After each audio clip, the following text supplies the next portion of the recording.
Welcome to e learning. आज हम कक्षा 7 की पुस्तक पृथ्वी और हमारा जीवन की पाठ 1 पृथ्वी की आंतरिक संरचना के बारे में जानेंगे। तो चलिए शुरू करते हैं।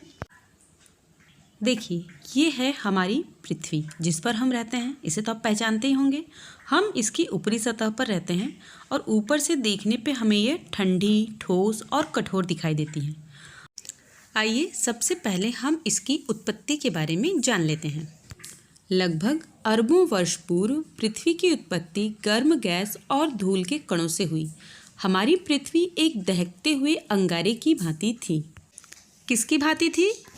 एक दहकते हुए अंगारे की भांति हमारी पृथ्वी थी। करोड़ों वर्ष बाद पृथ्वी का वायुमंडल बना और घनघोर वर्षा के फलस्वरूप धीरे धीरे पृथ्वी की ऊपरी परत ठंडी हुई और अंदर से हमारी पृथ्वी आज भी गर्म है। पृथ्वी आज भी अंदर से कैसी है? पृथ्वी आज भी अंदर से गर्म है। चलिए पृथ्वी की आंतरिक संरचना को हम देख लेते हैं कि हमारी पृथ्वी अंदर से कैसी है। ये देखिए, ये है हमारी पृथ्वी की आंतरिक बनावट। ये जो बाहरी की परत दिख रही है इसे हम भूपर्पटी कहते हैं, अर्थात पृथ्वी की सबसे ऊपरी परत को भूपर्पटी कहा जाता है।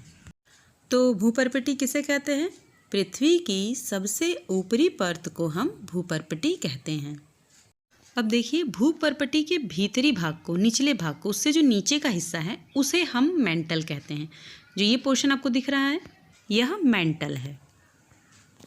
इसकी गहराई भूपर्पटी से 2900 किलोमीटर तक होती है।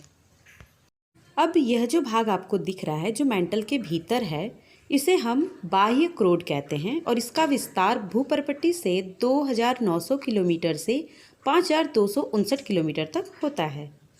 इसका तापमान बहुत अधिक होता है जिसके कारण इसमें पाए जाने वाले पदार्थ तरल अवस्था में होते हैं।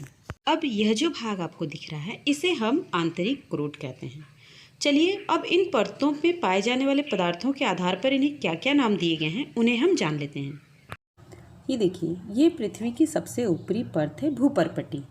अब देखिए, भूपर्पटी के भीतरी भाग को जिसे हम मेंटल कहते हैं उसमें अब देखिए, भूपर्पटी के भीतर ऊपरी मेंटल का जो भाग है इसमें सिलिका और एल्युमिनियम प्रचुरता से पाए जाते हैं। इसी वजह से इसे सियाल भी कहते हैं। तो ऊपरी मेंटल में कौन कौन से तत्व पाए जाते हैं? सिलिका और एल्युमिनियम। अब देखिए, ऊपरी मेंटल के भीतरी भाग जिसे निचला मेंटल कहा जाता है में इस भाग में सिलिका और मैग्नीशियम जैसे तत्वों की अधिकता होती है और इसीलिए इसे सीमा भी कहते हैं। सी से सिलिका और मा से मैग्नीशियम। तो निचला मेंटल में कौन कौन से तत्व अधिक पाए जाते हैं? सिलिका और मैग्नीशियम। और निचला मेंटल को हम और क्या कहते हैं? सी मा। सी से सिलिका, मा से मैग्नीशियम।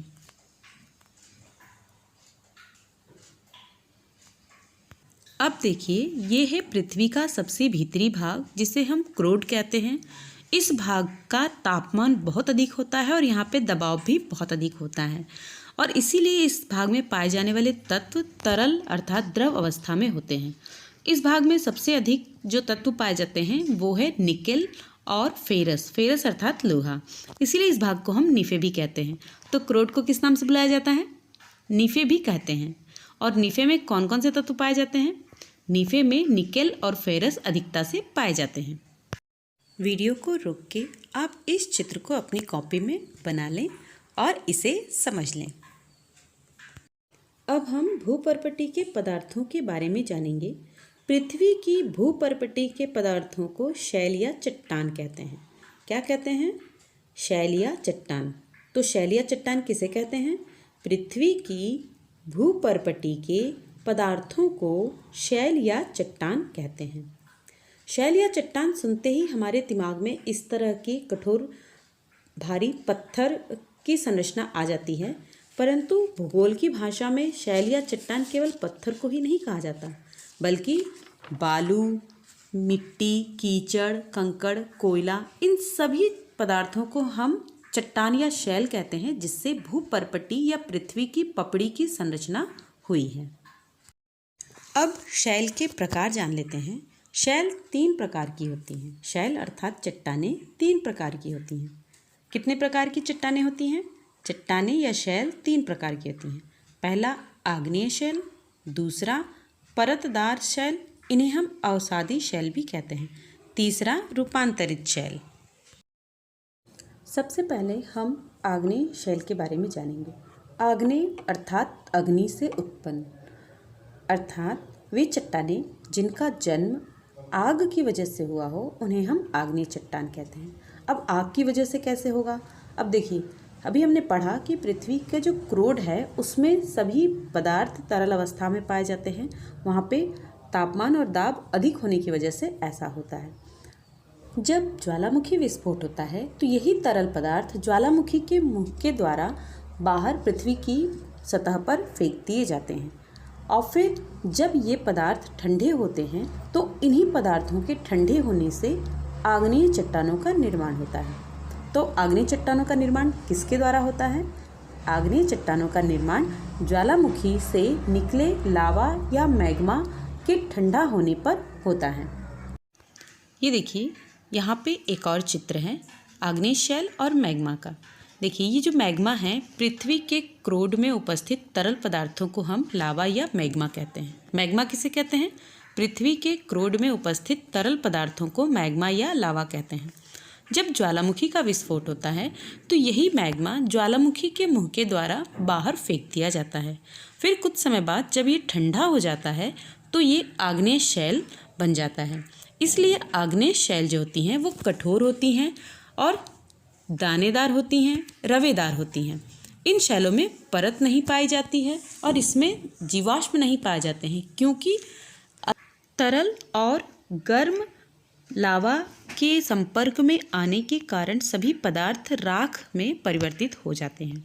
अब हम जानेंगे आग्नेय शैल की विशेषताएं। इनकी उत्पत्ति ज्वालामुखी क्रिया द्वारा होती है। ये कठोर और दानेदार होती हैं। इनमें परतें नहीं पाई जाती हैं। इनमें जीवाश्म नहीं पाए जाते हैं। इन शैलों में मुख्यतः सोना, चांदी, लोहा, अभ्रक आदि खनिज पदार्थ मिलते हैं जो ज्वालामुखी उद्गार के समय धरती के क्रोड से बाहरी सतह पर आते हैं। आग्नेय शैलों के उदाहरण हैं ग्रेनाइट, बेसाल्ट, गैब्रो और डायोराइट। क्या आप जानते हैं भारत के दक्षिण के पठार अधिकतर आग्नेय शैलों से ही बने हैं। अब हम परतदार या अवसादी शैल के बारे में जानेंगे। नदियाँ या बरसात का पानी अपने साथ कंकड़, मिट्टी, पेड़ पौधों की पत्तियाँ तेजी से बहाकर ले आते हैं। जब पानी का बहाव कम हो जाता है या बारिश बंद हो जाती है तो यही कंकड़, मिट्टी, पेड़ पौधे की पत्तियाँ सड़क के किनारे, गड्ढों में, जमीन में जमे हुए दिखाई देने लगते हैं। इन्हें हम अवसाद भी कहते हैं। इस प्रकार परतदार शैलों का निर्माण अवसादों या मलबा जमा होने के कारण होता है और एक के ऊपर एक इनकी परतें जमा हो जाती हैं, इसलिए इन्हें परतदार शैल भी कहते हैं। जब शैलों के छोटे छोटे कणों को हवा या बहता पानी अपने साथ बहा ले जाते हैं और उन्हें समुद्र के तल या भूभाग पर परतों में जमा करते हैं तो इनकी मोटाई हजारों मीटर होती है और इसी प्रकार परतदार चट्टानों का निर्माण होता है। हिमालय पर्वत जो भारत का पहरेदार कहलाता है, इसमें परतदार चट्टानें दिखाई देती हैं। चलिए परतदार शैलों की विशेषताओं को हम जान लेते हैं। परतदार शैलों में जीवाश्म पाए जाते हैं। इनमें परतें पाई जाती हैं परंतु ये दानेदार नहीं होती हैं। ये चट्टानें अधिकतर मुलायम होती हैं। इनमें कीमती खनिज जैसे खनिज तेल, कोयला, हीरा आदि पाए जाते हैं। परतदार शैलों के उदाहरण हैं चाक मिट्टी, कोयला, बालू का पत्थर आदि। चलिए अब रूपांतरित शैलों की सामान्य जानकारी प्राप्त कर लेते हैं। रूपांतरित शैल, जैसा कि नाम से ही पता चलता है कि ये चट्टानें दूसरी चट्टानों के रूप के बदलने के कारण बनती हैं। तो ये रूपांतरित चट्टानों का निर्माण किस प्रकार होता है? अन्य चट्टानों के रूप के परिवर्तन के कारण रूपांतरित चट्टानों का निर्माण होता है। अन्य चट्टानें जैसे परतदार शैल या आग्नेय शैल जिनके बारे में अभी हमने पढ़ा है, जब इन शैलों में ताप और दाब के कारण परिवर्तन होता है तब रूपांतरित शैल का निर्माण होता है। रूपांतरण की क्रिया के दौरान चट्टान का संगठन और रूप रंग तो बदल जाता है, परंतु किसी प्रकार का विघटन या वियोजन नहीं होता है। इसका सबसे अच्छा उदाहरण है कच्ची मीट से ईंट का बनना, या फिर कच्ची मिट्टी के खिलौने या बर्तनों को आग में पकाकर पके बर्तन या खिलौने बनाना। गीली मिट्टी को सांचे में दाब देकर कच्ची ईंट बनाई जाती है, फिर उस कच्ची ईंट को कोयले के ताप के द्वारा पकाकर पक्की ईंट बनाई जाती है। कुम्हार जो बर्तन बनाता है उसमें भी कच्ची मिट्टी के बर्तन बनाकर उसे आग में सेका जाता है, जिससे वो पूरी तरह से पक्के बर्तनों में परिवर्तित हो जाती है। इसी प्रकार चट्टानों पे भी भूपरत के नीचे ताप और दाब के कारण चट्टानों का रूपांतरण हो जाता है और यही चट्टानें रूपांतरित चट्टानें कहलाती हैं। जैसे कोयला हीरे में बदल जाता है, हीरा एक रूपांतरित चट्टान है। संगमरमर चूने के पत्थर से बनता है, यानी कि चूने का पत्थर संगमरमर में बदल जाता है।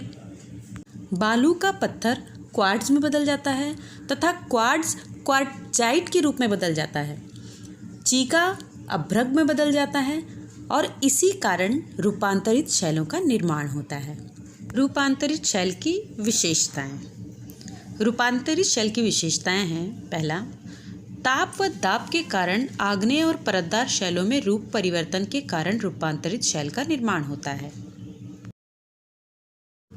रूपांतरित शैलों का पुनः यानी कि फिर से रूपांतरण भी होता है। रूपांतरित शैल के कुछ उदाहरण दिए जा रहे हैं: संगमरमर, क्वार्ट्ज, क्वार्टजाइट, हीरा, अभ्रक इत्यादि। आपके अभ्यास हेतु कुछ प्रश्न पूछे जा रहे हैं, जिनके उत्तर आपको स्वयं लिखने हैं। पृथ्वी अभी तक अंदर से कैसी है? पृथ्वी के अधः स्तर में कितनी परतें हैं? शैल किसे कहते हैं? शैल कितने प्रकार की होती हैं? इन सभी प्रश्नों के उत्तर यदि आपको आ गए हैं तो बहुत अच्छी बात है, लेकिन यदि आप इन प्रश्नों का उत्तर नहीं खोज पाए हैं तो इस वीडियो को फिर से देखें और एक बार फिर से प्रयास करें।